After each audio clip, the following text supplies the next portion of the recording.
Ahojte, dneska som vám išla predstaviť tohto hačinúza. A tak poďme na to. Najskôr vám ukážem, čo vie robiť.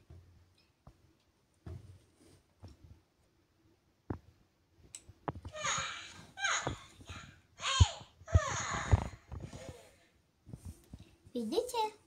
A teraz vám ešte niečo ukážem.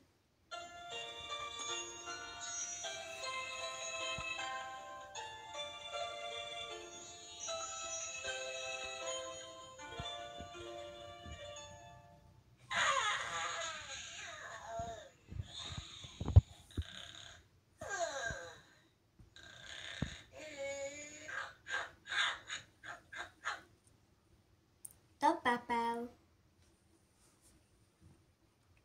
Je to fakt dobrá hračka. Tak majte sa. Ahojte.